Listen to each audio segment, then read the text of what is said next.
아브라함과 이삭이 모리아 산으로 등반을 하고 있었습니다. 아버지와 아들이 산행을 하는 것은 건강을 위한 것이 아니라 번제를 드리기 위해서입니다. 아버지가 아들을 죽여서 각을 떠서 불에 태워서 드리는 것이 번제입니다. 도무지 이해가 안 가요. 사이비 종교 같고 인신 제물을 하나님 앞에 드리라는 건데 이걸 어떻게 우리가 쉽게 받아들입니까? 아브라함이 믿음의 조상인데 믿음 있는 아브라함이 아들을 죽여가지고 드리라고 하나님이 한다 그래서 움직이는 것 자체가 이해할 수가 없고요. 참울하고 침울합니다. 깜깜하고 비정상적인 방법 같습니다. 인신 제물에 대해서 성경이 어떻게 얘기하나요? 하나님이 가장 싫어하는 영역입니다. 하나님이 경노하는 영역입니다. 하나님이 심판하는 영역입니다. 하나님은 그것은 용서할 수 없는 영역이에요. 아니 어떻게 사람을 죽여가지고 바치라고 하느냐. 이방 종교에 대해서도 이렇게 경노했던 하나님이 아브라함에게 이삭을 각을 떠서 불에 태워서 바치라고 하고 있으니까요. 너무나 관습적으로 쉽게 저희들이 창세기 22장 말씀을 듣고 있습니다. 그리고 쉽게 넘어가요. 쉬운 문제가 아닌데 이 문제에 대해서 고난주간도 생각하면서 예수 그리스도의 고난을 생각하시면서 어떤 의미가 있는지 다시 한번 확인하도록 하겠습니다. 창세기 22장 2절 다시 보십시오. 여호와께서 가라사대 내 아들 내 사랑하는 독자 이삭을 데리고 모리아 땅으로 가서 내가 내게 지시하는 산 거기서 그를 번제로 드리라. 이 말씀에 여러분들이 이제 감정이입을 해야 됩니다. 이 음성을 들은 아브라함이 만약에 경찰에 이 사실을 갖다가 신고했으면 어떻게 됐을까요? 하나님이 체포됩니다. 살인교사죄로, 사이비종교 우두머리로. 보통 문제가 아니죠.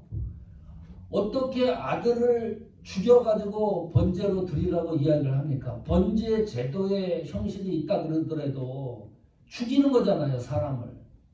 그것도 피부치를 죽이는 일인데 여기 성경에 보면 보통 아들이 아닙니다. 내 아들, 내가 사랑하는 독자 이삭입니다.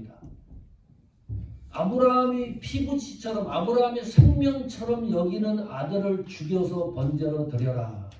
도저히 이해가 안 되는 거죠. 이해가 안 되는 건 이해가 안 된다고 솔직하게 얘기를 해야 돼요. 만약에 제가 감정이입하라 그랬죠. 어느 날 하나님이 저에게 승천아 내 사랑하는 종본이를 번제로 드려라. 난리 나는 거죠. 가만히 있을 사람이 없어요. 우리 김경자 사모님에게 어느 날 하나님 나타나서 경자야 백열이를 번제로 드려라. 그 음성을 들었다고 생각을 해보세요. 초죽음 나는 겁니다. 그런데 더 신기한 건 뭐냐. 이게 사탄이 얘기를 하는 건지 귀신의 내가 쓰였는지 별 생각이 다 들었을 거 아닙니까? 이 음성을 똑바로 들었다 그러면 밤잠을 못 잘 거예요. 이게 도대체 이 음성이 어떤 음성이냐. 하나님이 어떻게 나한테 이럴 수가 있느냐. 고민하고 방황을 해야 되잖아요. 3절 한번 보십시오. 아브라함이 아침에 일찍이 일어나 나귀의 안장을 지우고 이것도 신기한 거예요. 아브라함은 어떤 고민을 한 흔적이 없어요. 그 음성을 듣고 아침 일찍이 새벽에 일어나가지고 하나님 지시대로 움직이고 있다. 미친 거 아니냐 아브라함이. 제정신이 아니냐. 그런 생각이 들죠. 안 된다 그러면 그게 더 이상한 거예요. 고민을 좀 했어야지. 이게 진짜 하나님의 음성인지 사단의 음성인지 구분을 하고 그래야 되잖아요. 그러나 아브라함은 그 음성을 듣는 그 순간에 그 다음날 일찍이 모리아 산을 향해서 가고 있었습니다. 이 창세기 22장의 이 사건을 단순하게 받아들일 수 없다 그랬습니다. 키워드가 있습니다. 창세기 22장 1절입니다. 이 말씀이 없으면 이 창세기 22장은 저희들이 해석할 길이 없습니다. 만약에 이 창세기 22장 1절이 없었다 그러면 저도 예수 믿는 걸 포기했을지 몰라요. 이런 하나님은 난 믿을 수가 없는 거죠. 여기 보니까 같이 있습니다. 그 일 후에 하나님이 아브라함을 시험하시려고 그를 부르시되 아브라함아 하시니 그가 가로되 내가 여기 있나이다. 중요한 단어가 시험입니다. 지금 우리가 이해 못하는 이 사건을 아브라함이 움직이면서 준행하고 있다는 것, 그 정확한 이유는 하나님이 아브라함을 시험하시려고 하는 일 때문입니다. 다시 말하면 하나님은 이삭을 죽이는 것이 목적이 아닙니다. 아브라함을 테스트하는 것이 목적입니다. 자, 이 시험이라고 하는 것은 누가 알고 있는 거예요? 아브라함은 몰라요. 누가 알고 있습니까? 하나님 알고 있고 그 다음에 또 아는 사람이 우리가 알고 있는 거예요. 성경을 읽는 독자가 알고 있어야죠. 만약에 성경을 읽는 독자가 시험이라는 단어가 여기 없으면 별 상상을 다 했을 텐데 성경을 읽어보니까 아 이거는 시험이구나. 시험인데 보통 시험이 아닙니다. 아브라함 입장에서는. 그렇죠. 최고난도 시험입니다.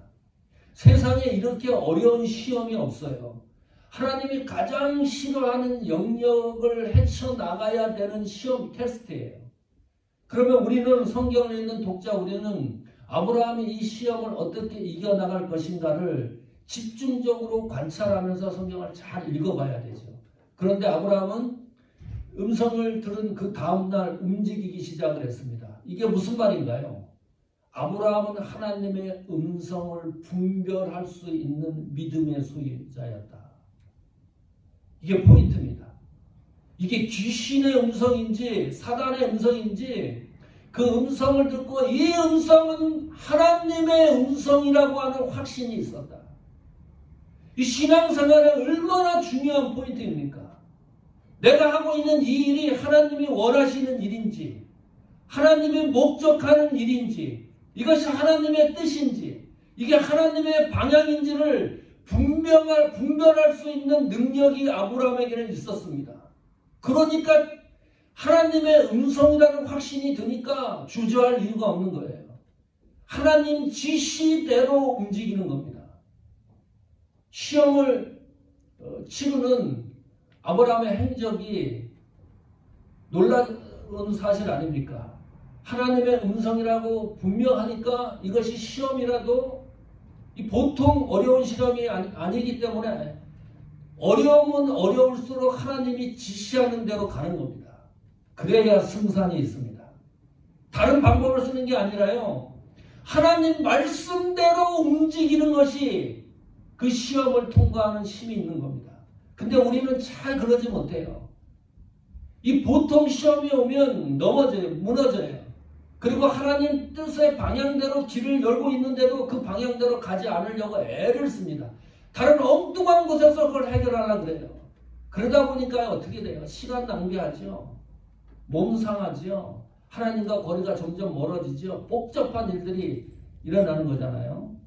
자, 이 결론적인 시각을 가지고 오늘 말씀을 다시 집중해서 읽다 보면 왜 하나님이 아브라함에게 모리아산에서 자기 자식을 번제로 드려야 했을까? 그 하나님 시험에 대한 이유와 목적이 눈에 선명하게 들어올 겁니다.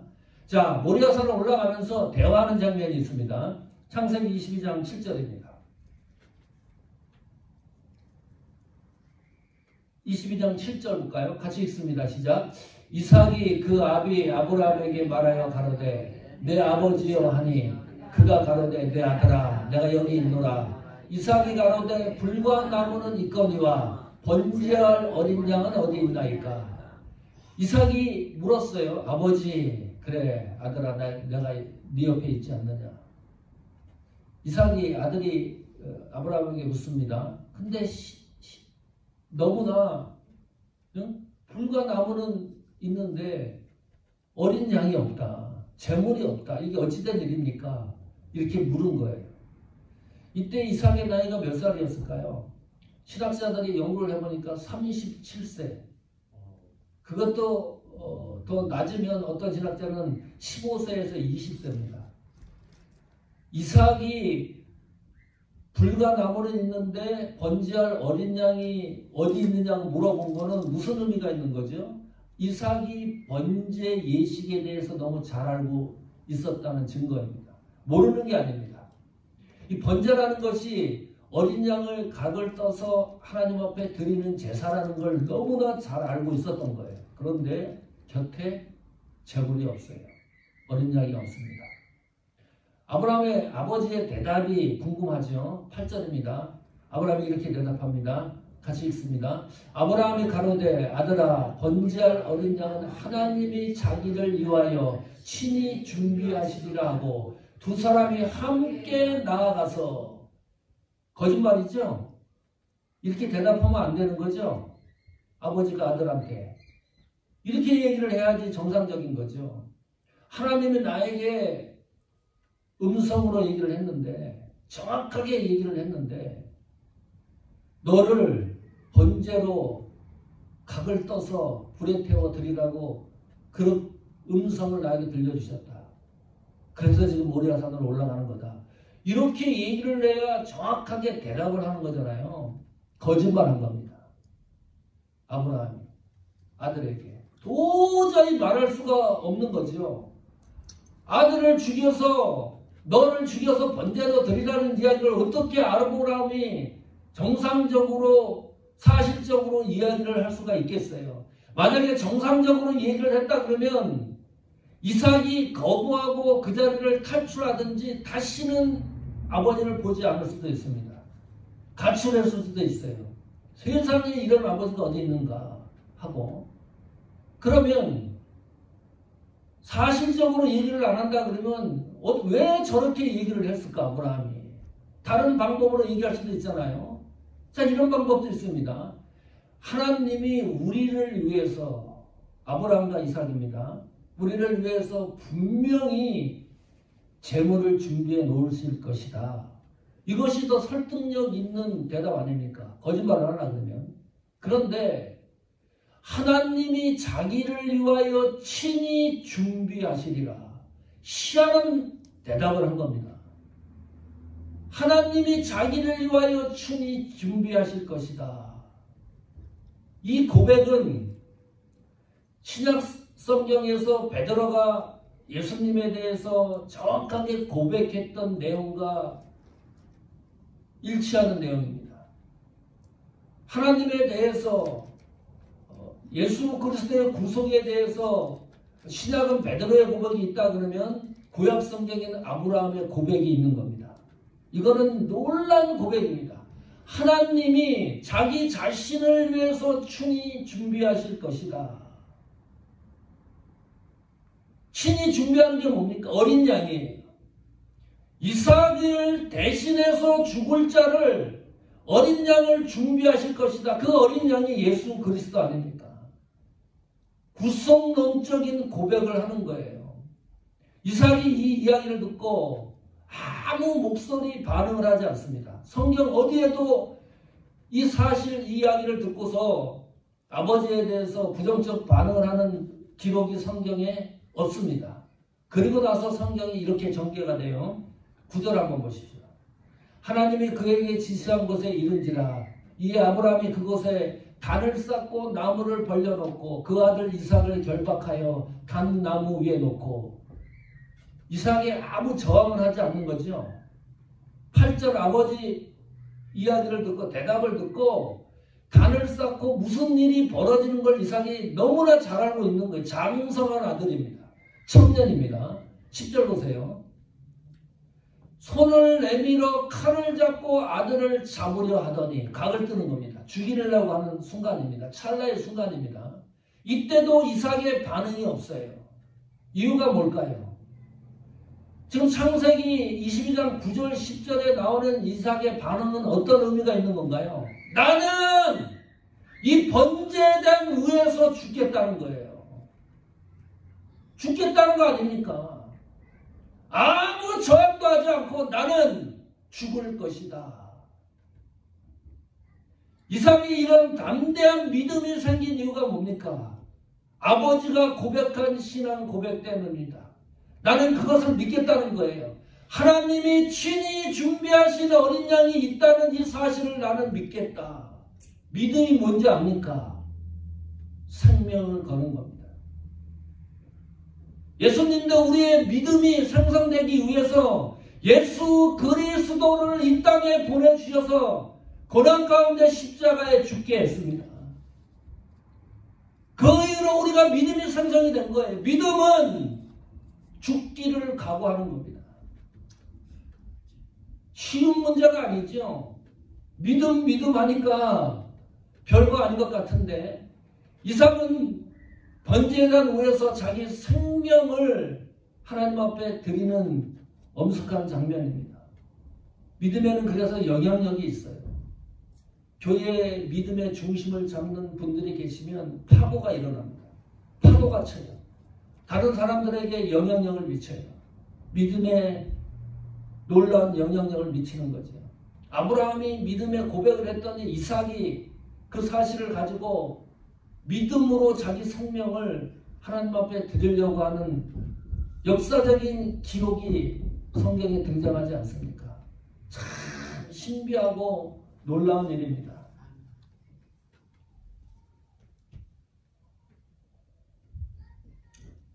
이 일이 있은 후에 결과적으로 어떤 일이 있습니까? 이삭을 대신해서 어린 양이 대신 죽습니다. 그 기록을 한번 볼까요? 22장 13절입니다. 같이 읽습니다. 아브라함이 눈을 들어 살펴본즉 한 수양이 뒤에 있는데 뿔이 숯불에 걸렸는지라 아브라함이 가서 그 수양을 가져다가 아들을 대신하여 번제로 드렸더라. 여기 수양은 하나님이 준비하신 양입니다. 어린 양입니다. 이 어린 양이 이삭을 대신해서 죽었다. 어떻게 받아들입니까? 이게 단순한 사건이 아니죠. 만약에 어린 양이 하나님의 친히 준비를 안 했다 그러면 이삭이 죽는 거 아닙니까? 아브라함은 그 심정을 했으니까요. 아브라함의 믿음도 대단한 거죠. 하나님은 살인자가 될 수 없다는 확신이 생긴 거죠. 그래서 이 사건은 우리의 문제가 아니고 하나님의 문제라고 하는 것을 인식을 했습니다. 우리가 어떤 문제가 발생을 하면 어떻게 기도를 하나요? 하나님 우리 교회를 위해서 우리 자녀 우리 손자 손녀들을 위해서 우리 사업터를 위해서 하나님 지켜주시고 보호해 주시고 하나님께서 인도해 주십시오라고 기도를 하죠. 하나님이 친히 준비하셨다는 이 말씀을 받아들이면 기도의 방향이 틀려집니다. 하나님을 위하여 우리 교회에 성도들을 보내주십시오. 하나님을 위하여 자녀들을 복되게 해주십시오. 하나님을 위하여 손자 손주들이 잘되게 해주십시오. 모든 초점이 친히 준비하신 하나님에게 방향이 설정이 되는 거예요. 하나님이 친히 준비하셨다는 이 믿음을 가지면 하나님을 위하여 우리 교회가 사용되게 해주십시오. 복받고 사는 거 하나님 우리를 위해서 그렇게 해주는 것으로 끝나는 것이 아니라 이 모든 것들이 하나님을 위하여 사용되게 해주십시오. 기도의 방향과 보는 시각이 완전히 달라집니다. 그래서 창세기 22장 13절에 어린 양이 그 모든 문제를 해소하는 거예요. 신약 성경에는 여기 한 수양 어린 양을 이렇게 묘사합니다. 요한복음 1장 29절입니다. 읽습니다. 같이. 이튿날 요한이 예수께서 자기에게 나오심을 보고 가로되 보라 세상죄를 지고 가는 하나님의 어린 양이로다. 창세기 22장 13절에 나온 수양 어린 양은 신약성경 요한복음 1장 29절에서 세상죄를 지고 가는 하나님의 어린 양으로 부가 설명하고 있습니다. 누구예요? 예수 그리스도입니다. 예수 그리스도의 구속의 모형을 한 문장으로 이렇게 얘기하는 거예요. 보라, 세상 죄를 지고 가는 하나님의 독생자 예수 그리스도이시다. 그 어린 양이. 여기 보니까 세상 죄를 지고 가는 그랬습니다. 죄가 단수로 되었습니까? 복수로 되어 있습니까? 단수로 되어 있죠. 하나의 죄를 말하는 거예요. 영어 성경에 보면 sin 앞에 정관사 더가 붙어 있습니다. 오직 하나의 죄를 말합니다. 유일한 죄를 말해요. 복수, 다수의 죄가 아닙니다. 인간이 세상 살아가면서 겪는 수많은 죄 있죠. 네, 속이는 죄, 뭐 간음하는 죄, 음탕한 죄, 사기치는 죄, 뭐가 있어요. 거짓말하는 죄, 훔치는 죄, 뭐 헤아릴 수 없어서 마약하는 죄, 남을 또 정죄하고 심판하는 죄, 응? 또 게다가 살인하는 죄, 전쟁하는 죄, 나라와 나라는 그 죄를 세어보면 끝이 없을 겁니다. 수많은 죄들이 있어요. 예수님은 수많은 그 죄를 위하여 이 땅에 오신 것이 아닙니다.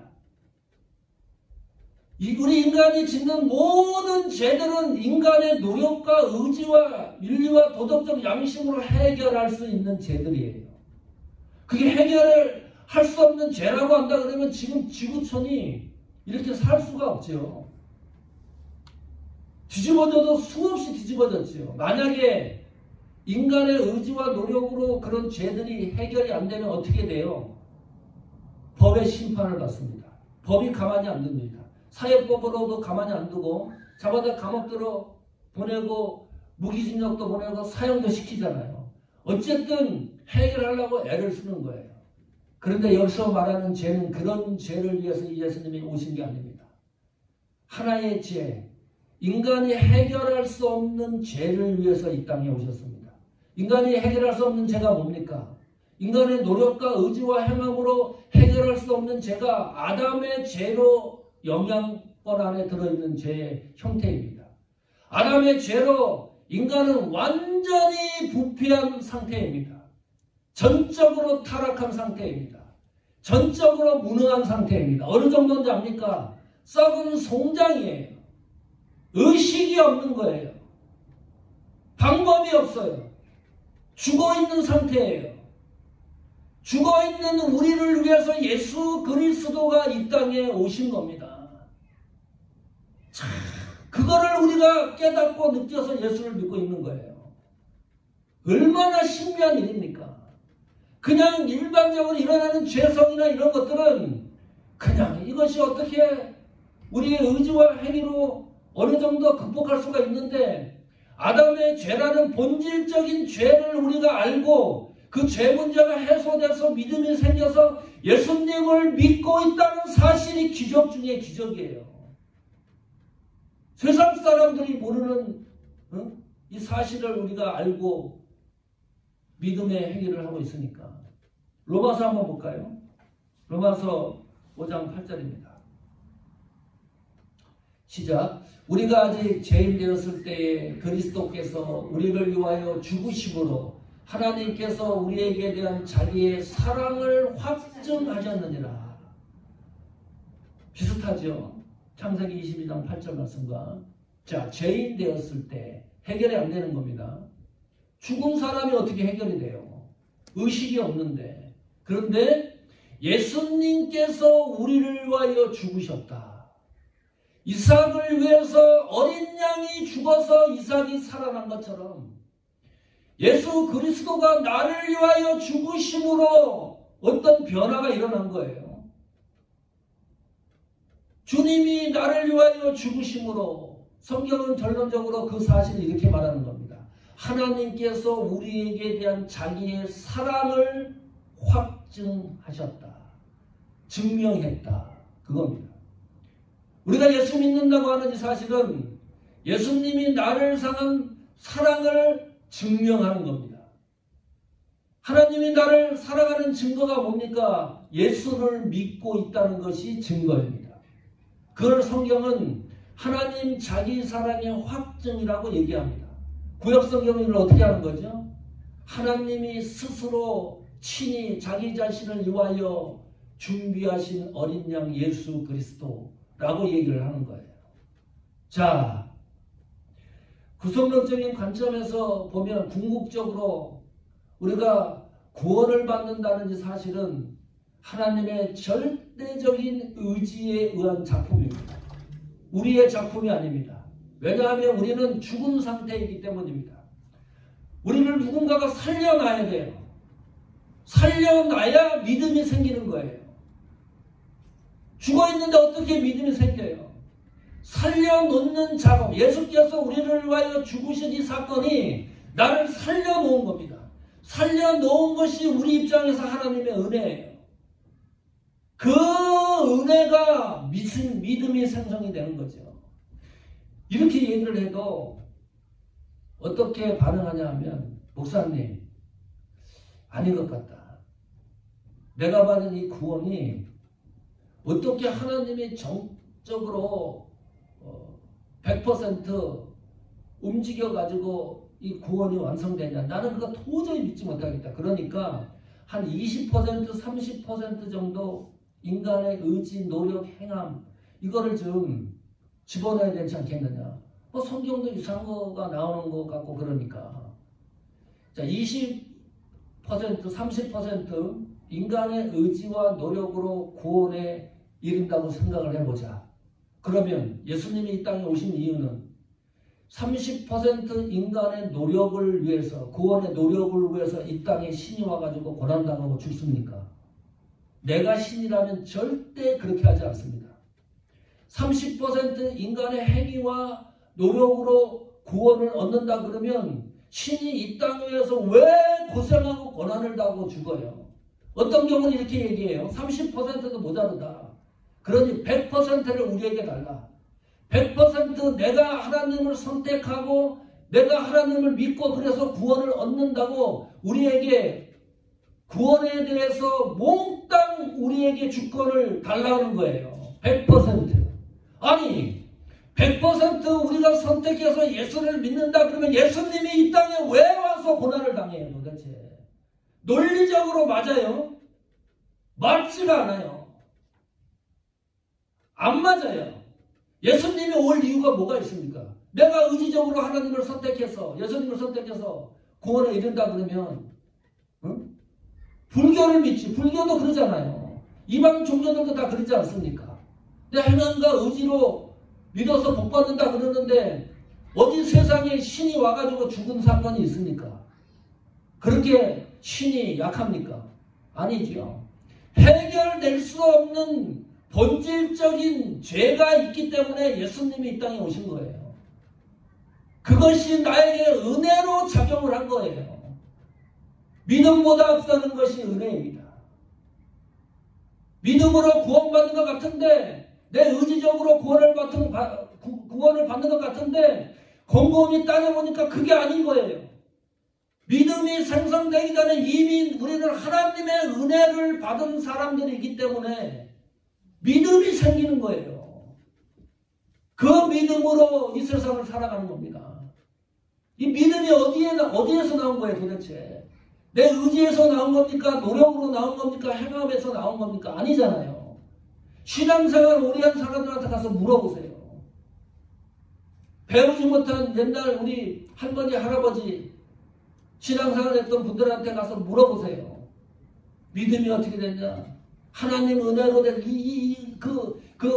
문장의 흐름이 입에서 떠나질 않아요.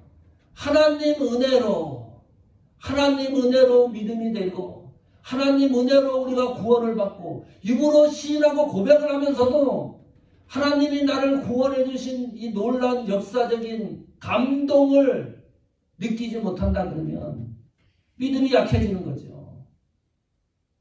믿음보다 앞서는 것이 은혜입니다. 그 은혜가 믿음을 만들고 그 믿음대로 세상을 살아가게 합니다. 히브리서는 아브라함의 이 사건을 어떻게 기록하고 있을까요? 히브리서 11장 17절입니다. 같이 읽습니다. 아브라함은 시험을 받을 때 믿음으로 이삭을 드렸으니 저는 약속을 받은 자간에 그 독생자를 드렸느니라.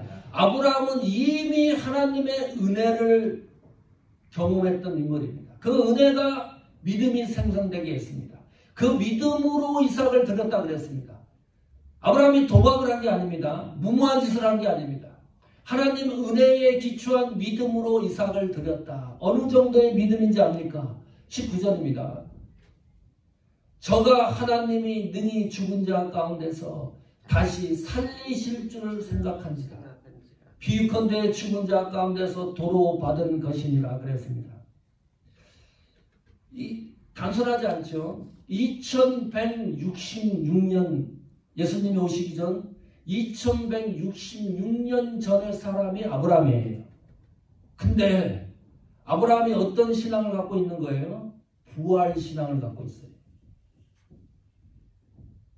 이삭이 만약에 죽는다 그래도 이 이삭을 하나님이 반드시 부활시킬 줄을 나는 생각한지라. 이 믿음의 깊이와 넓이를 이해하십니까? 하나님의 은혜를 받지 않고는 이런 믿음이 생성될 수가 없다. 여러분의 믿음의 가치가 이 정도로 값지고 대단한 겁니다. 그냥 얻어지는 게 아닙니다. 2166년 예수님 오시기 전에 아브라함은 이미 부활신앙을 소유하고 있었다. 창세기 22장 12절입니다. 이제 마지막 정점입니다. 같이 있습니다. 사자가 가라사대 그 아이에게서 내 손을 대지 말라. 아무 일도 그에게 하지 말라. 내가 내 아들 내 독자라도 내게 아끼지 아니하였으니 내가 이제야 내가 하나님을 경외하는 줄을 아노라. 시험에 채점을 하신 거예요. 하나님이 마지막 시험 채점을 이렇게 해놓은 겁니다. 내 손에 손을 대지 말라. 내 독자라도 내게 아끼지 아니하였으니. 무슨 말입니까? 믿음의 행위입니다. 하나님이 주신 은혜에 대한 믿음의 반응을 보였다는 거죠. 그 믿음을 통해서 하나님을 경외하는 줄을 아노라 그랬습니다. 아브라함의 어떤 의지와 노력과 행함으로 하나님을 경외하는 줄을 안다고 기록한 게 아니고 10에서 11장에서도 나왔듯이 믿음으로 아브라함은 모든 상황을 정리한 겁니다. 믿음으로 하나님을 경외한 줄을 아노라. 다시 말하면 무슨 말입니까? 믿음이 없이는 하나님을 경외할 수가 없습니다. 믿음이 없이는 하나님을 기쁘게 할 수가 없어요. 하나님을 경외하고 기쁘게 하는 방법이 뭡니까? 믿음이에요. 믿음으로 하는 겁니다. 인간의 의지와 노력과 행함으로 하나님을 경외하고 기쁘게 하는 것이 아니라 믿음 밖에는 존재하지 않습니다. 믿음으로 하나님을 경외하는 줄을 이제야 알겠노라. 아브라함의 반응입니다. 이 채점에 대해서 22장 14절입니다. 같이 있습니다. 시작. 아브라함이 그 땅 이름을 여호와 이레라 하였으므로 오늘까지 사람들이 이르기를 여호와 산에서 준비되리라 하더라. 이 사실이 너무 감동적이니까 여호와 이레, 내가 믿는 하나님을 그렇게 정의를 내린 거예요. 이것이 하나님의 이름의 속성이 되기도 합니다. 여호와 이레라는 게 무슨 뜻이죠? 준비하시는, 준비하심. 하나님이 미리 준비하신 그거를 시험을 통과하고 난 이후에 아브라함이 발견한 거예요. 하나님은 미리 나를 위하여 준비하시는 분이시구나. 나의 삶을 미리 준비하셨던 분이시구나. 내가 이 세상 살아가는 것뿐만이 아니라 죽은 후에도 나의 삶을 준비하시는 분이시구나. 나의 사역을 준비하시는 분이시구나. 나의 걸음을 준비하시는 분이시구나. 나의 미래 한순간 한 발짝을 준비하시는 하나님이시구나. 이 하나님의 속성이 분명하고 선명해졌습니다. 여호와 이레라는 것이 기억하다, 살피다라는 뜻도 있습니다. 하나님의 기억으로 아브라함의 전 생애를 살피는 은혜를 경험했다. 이런 고백이에요. 성도 여러분, 확실한 게 있습니다. 우리 교회를 위해서, 여러분을 위해서 하나님이 친히 준비하신 것이 있습니다. 그것이 어린 양 구속의 은혜입니다. 구속의 감격입니다. 그 구속의 은혜와 감격이 우리를 믿음의 길로 이르게 하는 여정이 되게 했습니다. 성도 여러분, 지칠 때마다, 힘들 때마다 돌아올 것은 구속의 감격으로 돌아오는 겁니다. 하나님 은혜의 장중으로 돌아오는 거예요. 가장 약하고 힘들고 지칠 때에 다른 데서 문제를 해결하려고 하지 마십시오. 문제를 문제로 해결하려고도 하지 마십시오. 어떤 방법을 동원하지도 마십시오. 그냥 하나님 은혜 속으로 다시 돌아오는 거예요. 그것이 신앙의 힘이고 믿음의 능력입니다. 그러면 다 해결됩니다. 하나님이 친히 준비하신 복이 있기 때문입니다. 그 복의 역사를 누리는 신앙의 여정이 되기를 축원합니다.